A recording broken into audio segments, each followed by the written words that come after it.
Bienvenue dans la team. Enola Star Academy prend la parole après la défaite de la France. Avec humour.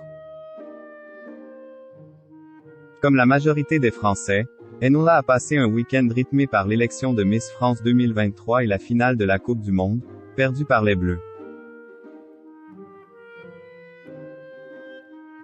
Avec humour, la finaliste de la dernière Star Academy a réagi à ces deux événements, qui lui ont rappelé son récent passé.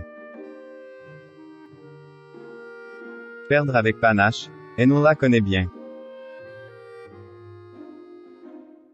Longtemps favorite de l'édition Revival de la Star Academy. La bonne élève du château a été privée de la victoire et donne contrat avec une maison de disques pour un album par la discrète Anisha. Le soir de la finale, l'amoureuse de Boubou avait caché sa déception en se montrant d'un fair play exemplaire. Je suis comblée, et très contente de ma deuxième place, avait-elle déclaré au micro de Karima Charny, confiante quant à son avenir. Un avenir qui s'est écrit entre interviews, concerts et projets mystérieux depuis la fin de l'aventure.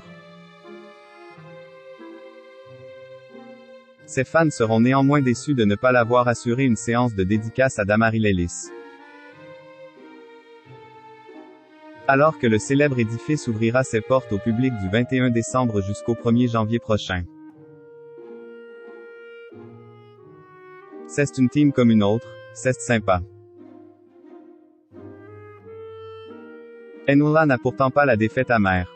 Bien au contraire. Ce week-end, la future colocatrice de Louis a suivi avec attention l'élection de Miss France 2023. Puis le lendemain, la finale du mondial de football, perdue par les Bleus de Didier Deschamps. Deux événements qui lui ont rappelé son récent passé et auxquels elle a réagi, avec beaucoup d'autodérision, lors d'une story Instagram. Mes chers joueurs de foot français, bienvenue dans la team des deuxièmes de cette fin d'année. A-t-elle lancé à l'adresse de Kylian Mbappé et de ses coéquipiers, inconsolables au coup de sifflet final. Enola, qui connaît bien ce ressentiment, a même dressé son classement des gentils losers de cette fin d'année. Derrière moi, il y a Miss Nord-Pas-de-Calais, la première dauphine, et puis maintenant, il y a vous. C'est une team comme une autre, c'est sympa, il y a un peu d'ambiance, c'est cool, a-t-elle essayé de dédramatiser. Pas sûr que les finalistes malheureux, encore sous le choc de cette désillusion, partagent son enthousiasme.